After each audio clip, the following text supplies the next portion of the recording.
வணக்கம் மக்களே. இபிஎஃப்னு சொல்லக்கூடிய எம்ப்ளாயி ப்ராவிடென்ட் ஃபண்ட் ஆர்கனைசேஷன், அதாவது பணியாளர் வருங்கால வைப்பு நிதி, அதிலிருந்து 3 முக்கியமான அறிவிப்புகள் வெளியாகிருக்கு. ஸோ இந்த 3 முக்கியமான அறிவிப்புகள் என்ன அப்படின்றது தான் இந்த வீடியோவில் நம்ம பார்க்க போகிறோம்.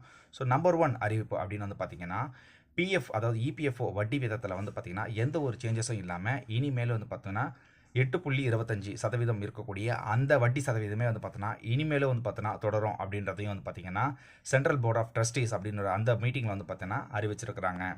ரெண்டாவது முக்கியமான அறிவிப்பு அப்படின்னு என்னென்னு பார்த்தீங்கன்னா, யார் யாரெல்லாம் அவங்களுடைய பிஎஃப் கணக்கில் இருக்கக்கூடிய யூஏஎன் அப்படின்னு சொல்லக்கூடிய யூனிவர்சல் அக்கௌண்ட் நம்பர், அந்த அக்கௌண்ட் நம்பரை இன்னுமே ஆக்டிவேட் பண்ணாமல் இருக்கிறவங்க தயவுசெய்து ஆக்டிவேட் பண்ணிக்கோங்க. ஸோ இதுக்கான லாஸ்ட் டேட்டா வந்து பார்த்தீங்கன்னா February 15, 2025 கொடுத்துருந்தாங்க. ஆனால் இப்போ அதை எக்ஸ்டெண்ட் பண்ணி March 15, 2025 வரை வந்து கொடுத்துருக்குறாங்க. ஸோ இந்த டீட்டெயில்ஸ் யூஸ் பண்ணி நீங்கள் வந்து பார்த்தீங்கன்னா உங்களுடைய யூஎன் வந்து பார்த்தீங்கன்னா ஆக்டிவேட் பண்ணிக்கோங்க. ஸோ அது எப்படி தெரியல அப்படின்னு கேட்டிங்கன்னா கீழே கமெண்ட்டில் வந்து பார்த்தீங்கன்னா யூஎன் ஆக்டிவேட் போடுங்க. ஸோ அதுக்கான வீடியோ நான் கண்டிப்பாக போடுறேன்.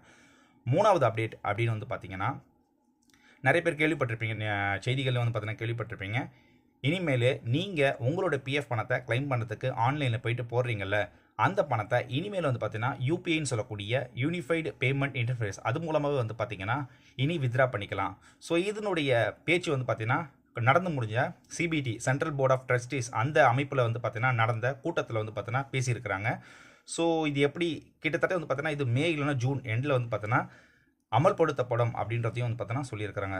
ஸோ இந்த 3 அப்டேட்ஸ் வந்து